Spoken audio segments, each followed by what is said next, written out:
Good morning. I was asked by one of my viewers whether the techniques that I describe for normal walking, speed walking, or walking up and down hill are going to be the same techniques that one would use if walking with a weighted rucksack. I thought this was a great question, and so I've come out here with a 35-pound weighted rucksack to describe the biomechanics that I would recommend when we're walking with a weighted rucksack on, whether that's walking for exercise or for weight loss or for military training. Now, as a disclaimer, this is my personal opinion based on my biomechanical analysis of normal walking technique that I am applying to rucksack walking. This sort of walking with a weighted rucksack is obviously going to have inherent risks for injury. And so you should use your own opinion, other information you've gathered, and not completely rely on what I'm saying here. But what I'm going to describe is the biomechanics as I understand it and explain why I think the opinions that I'm going to be giving would be valid based on those biomechanical reasons. I'm going to divide this into three parts. First of all, what are the optimal things we're looking for in terms of goals while we're walking? Then, what are some of the variations that people do when they're walking, and what variations are better or worse when you're rucksacking with weight on your back? And then I'm going to describe in the third part the actual biomechanics that we're going to use to perform the activity as I would think it should be done properly. Before you get started, go ahead and click on the like button, share the video, subscribe to the channel if you're not already a subscriber, and click on the bell to get notifications for my future videos. So thanks for joining me, and let's get into this talk on rucksack walking. First of all, let's look at what the goals are of walking with a weighted rucksack, whether or not you are doing it for exercise, for weight loss, or if you're doing this for the military. One of the most important things is going to be efficiency. So efficiency is getting where you're going with the least amount of energy necessary to get there. Now, if you're walking with a rucksack to try to lose weight, you may think to yourself that you're trying to use more energy, but that's what you're using the weights in the rucksack for. Once you have your weights in there, whatever we're doing, we want to do in the most efficient way possible. The second goal for optimized movement is that we're doing it with reduced impact or the lowest impact or risk of injury to the body. So how do we keep our spine aligned? How do we keep our joints aligned while we're doing this activity so we have the least risk of injury possible? That way you're going to be able to do this sort of activity for a long period of time over the course of a number of years rather than get burned out or injure yourself very quickly and have to stop the activity. The third goal on top of efficiency is going to be speed, because a lot of rucksack walking or hiking is going to be in some type of timed environment where we need to go as quickly as possible, and we're actually going to be graded on how fast we do it. So we have number one, efficiency, number two, low risk of injury and impact on the joints, and number three, speed. Okay, the first thing I want to discuss is posture. Should we keep a vertical posture or should we be bent over as we're trying to hike? My opinion would be the same as I have for normal walking technique or any other activities is vertical posture is going to be optimal. When we stand with vertical posture, we have our cervical spine lined up correctly with our thoracic and lumbar spines, and then we have our lumbar spine lined up properly with our pelvis. So everything is stacked naturally, one vertebrae on top of the other, reducing any stress. When we start to bend the spine, especially under weight, we're adding extra stress at each of the vertebral joints that is going to end up increasing the risk for injury. We also have the disconnect between the bottom of our lumbar spine and the pelvis when we're pitched over, particularly if we're pushing forward and landing heavy on the heel with each impact. with a misaligned pelvis and spine, we're going to have exaggerated forces that could cause problems down the road. So vertical spine, vertical posture is what I believe is going to be necessary when we're hiking either on flat ground, going downhill, or going up most slopes. Now, if we're talking about extreme slopes, then obviously there's going to be some change in mechanics if we're going up a very steep hill. But for most situations, we're going to be walking with a vertical posture. In addition to the alignment of the spine that is going to be much better with a vertical posture, we also have the issue of impact when we are landing. I'll demonstrate with a vertical posture when we are walking, we typically will end the leg swing, place the foot, leg swing, place the foot, and we move in this manner. This is a relatively low impact form of movement when we place on the heel. When we lean forward, what happens is we are actually pushing and landing on the heel at the end of the push with each step. That is going to cause increased forces of impact on the heel itself, but also reverberating up into the knees and the hips and to the lower back. So just the very nature of how walking occurs when we're pitched over is going to increase the force when we land versus vertical posture and landing with minimal impact. And so really no stress going up the knees, the ankles, the spine if we walk with vertical posture. The next point I want to make, if we're pitching forward with walking, is not even as obvious as that.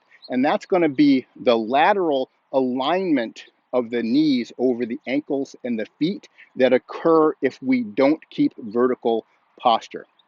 When we keep vertical posture and we step, we place the heel and then we transfer weight using our lower abs. And what the lower abs do is not only tuck the pelvis to keep the pelvis aligned vertically, it also rotates the core, the lumbar spine and pelvis, bringing the knee in proper alignment over the ankle and the foot. So we have even stresses over the joint rather than focusing all of the weight over the inside of the knee and the inside of the ankle and the inside of the arch of the foot that can cause the foot to collapse or the arch of the foot to collapse. Let me demonstrate what happens when we lean forward with walking. When we lean forward with walking, what we're doing is pushing from the hips while we are turning both sides of our upper abdomen forward to create the lean, and we end up pushing in this way. And as I land, all of my weight is going to land on this forward foot before I have transferred the root from my rear leg to my forward leg. And this is going to cause my knee to be lined up over the inside of the foot, over the big toe, rather than over the whole foot. And you'll notice what happens when now I transfer my root from the rear leg, where it is now, after I've completed the push forward with the leaned posture. As I transfer the root, you're going to see the weight go from the inside to a neutral position. That's because of the lower abdominal rotation on the left side that is rotating the lower abs to the left and bringing the knee along with it to line up over the ankle. When we push forward, the problem is we've already placed all of the weight on the foot, and all of it is on the inside of the foot. And now, only after the weight is there and the potential damage is done, do I now transfer the weight, and now my knee aligns up over the ankle. When we walk properly with vertical posture, that transition occurs while the forefoot is going down. I'm using my lower abs to bring the knee alignment over the ankle. And by the time my forefoot hits the ground, I'm already there where I want to be. And at that point in time, I can take the next step. So pitched over posture is going to cause, number one, misalignment of the spine with increased stresses on the vertebrae. It's going to cause increased heel impact because of the leaning and the push, and it's going to cause misalignment laterally of the knee over the ankle, causing increased stress with each step. Those are the reasons I believe that vertical posture while rucksacking is going to be the proper way to do it. In the final part of the video, I'm going to go over the mechanics so we can see what creates vertical posture versus what creates leaned over posture as we're walking, so you can understand not only whether you're supposed to be upright or pitched forward, but what is going to make the difference between those two different types of posture. Now let's look at foot strike. Foot strike means where we place the foot when we land after taking a step. Are we placing on the heel? Or are we placing on the ball of the foot? Or are we placing on the midfoot? There are various ways we can move, and from the information I've seen everywhere out there, it appears that heel striking, particularly when walking on flat ground, is the general norm. But I believe there are a lot of people out there that are trying to transition from heel striking to forefoot striking because they believe that heel striking causes increased impact in the joints. So they believe it's probably safer to use a forefoot strike walking in this manner. So I'm going to explain the rationale that I have why I believe that is incorrect very briefly, but I do have several other videos describing the difference between forefoot strike and heel strike walking and why I believe heel striking is the correct way to go. Now, the number one reason here, if you're rucksacking for speed, there's obviously an efficiency and speed issue with walking with forefoot strike because we're placing on the forefoot and retrograding the weight. And so this is naturally going to be a slower way to walk because we're not benefiting from the forward roll that happens with a heel strike. Research studies have shown that it takes more energy to walk with a forefoot strike than it does to walk with a heel strike. And as I already said in the optimal movement reasons, one of those optimal movement issues is both speed and efficiency. So walking with a forefoot strike, you're going to have less speed and you're going to have less efficiency. And if you're walking over a long period of time, trying to do a 12-mile hike, then the speed and efficiency are really critical. The problem that the people have with heel striking is not that heel striking is inherently hard.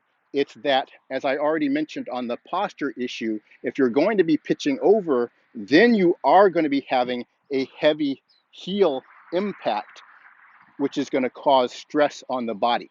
So the problem is not the heel impact in and of itself, it's improper heel impact.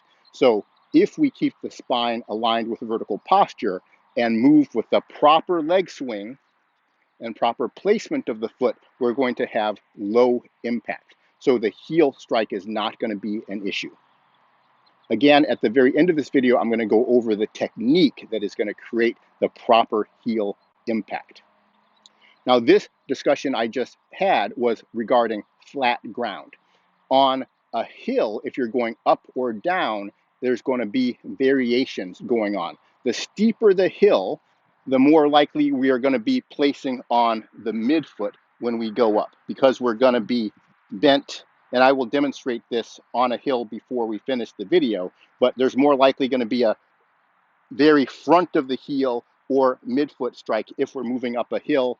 And if we're going down a hill, particularly if we're running down a hill, we may be placing on the forefoot, the same way we would place when we're going downstairs, particularly running downstairs, we place on the forefoot like this because we're pushing down and the forefoot hits the ground before we change weight. So if you're running downhill, forefoot placement may be proper and is going to be the most efficient when we're walking on flat ground, heel strike. The third thing we're going to look at is arm swing. Should the arms be swinging forward or should the arms be swinging side to side? This is a mechanical issue with the way we're using our core, abdominal muscles, and our hips when we walk. When we walk normally, we are using abdominal rotation forward on the side of the standing leg. So if I am stepping forward with my right swing leg, standing leg being my left leg, I'm turning forward with the left upper abdominal muscles. And then I turn forward with the right upper abdominal muscles to place the foot and create that forward energy. That rotation from left to right to left to right is what is going to generate the swing of the arms. I'm not artificially swinging from the shoulders. The arm swing is being created by the rotation of the core. And that is going to create forward arm swing as we're moving. What creates side to side arm swing is if instead of rotating forward from the upper abdominal muscles, we pull backwards from the back muscles. That's when you're going to get the side to side arm swing. And it also is going to be associated with the pitched forward posture because we are using the pull of the upper back muscles to compensate for that pushing of the hips or the glutes, and it creates this sort of movement. So that is going to break a couple of the rules I've already discussed. Number one, it's going to cause the body to pitch forward. Number two, it's going to cause increased impact on the heels because of that forward pitch. And the swinging of the arms is just a reflection of the core mechanics that create that movement. So I don't think that moving with a pitched posture and side to side arm swing is the proper way to do it. I believe some people may think that because it is associated with the pushing from the hip, which appears to be fast because you're moving quickly. However, I don't think it is the optimal because it's not going to have the least risk of injury. I'll explain to you in a second how we can move vertical and move fast at the same time.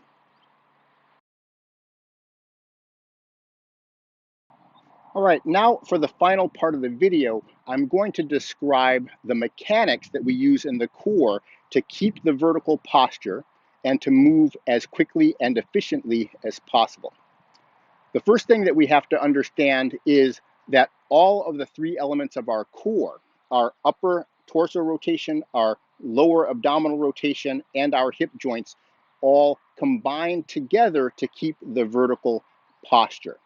And so we need to have all of these core elements coordinating together to make it all happen correctly. What we're going to do when we're walking forward, I already mentioned, is the rotation of the upper abdominal muscles. The upper abdominal muscles are going to rotate forward to bring the foot down and continue forward on that same side until it's time to put the other foot down, and then we rotate and bring the other foot down. And so that's what the upper abdominal muscles are going to be doing. The lower abdominal muscles are going to be rooting the leg that we're standing on. So as I place the left heel, my root at this moment is on the right, meaning my lower abdominal muscles are tucking, connecting my right leg to the ground.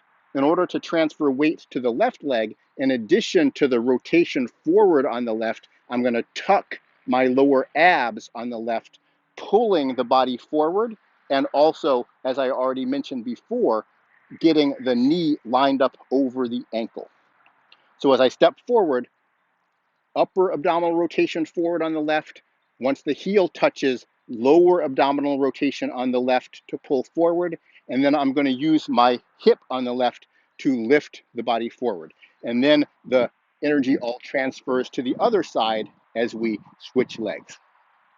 What happens when people pitch forward is instead of rotating with one side forward, so I'm rotating forward on the left to step forward with the right foot. I could also rotate forward on the right this way if I wanted to actually turn to the left. So forward rotation on the left is going to keep me straight for that one step. Forward rotation on the right is going to prep a turn. What happens when people lean forward is they are turning forward on one side and the other side at the same time. Remember, the upper torso rotation also accompanies flexion of the spine. Like if we were doing a sit-up, we're using these upper abdominal muscles. And so they flex the spine forward. If we are standing vertically and we use one side at a time, it keeps vertical posture. If we use both sides at the same time, you end up with a forward lean, and then we end up with that sort of movement. So if you find yourself pitching forward and hitting into your heel with a hard impact, it's probably because at that last moment, instead of rotating and rotating, you are possibly rotating and then turning forward on both sides to get yourself to move forward. So avoid the feeling that you need to lean forward to get yourself moving. We have to rotate forward to keep ourselves moving. And then that brings us to the point of speed. How do we walk faster if we're not trying to lean forward and have gravity pull us through the movement? We move faster by rotating faster. I rotate the upper abdominal muscles faster. I change my route from one side to the other faster using my lower abs. And then you're going to consequently also use your hip muscles faster as you're doing all this. So the speed of walking is going to be proportional to the speed of rotation. You can rotate slowly, or you can pick up the speed of rotation.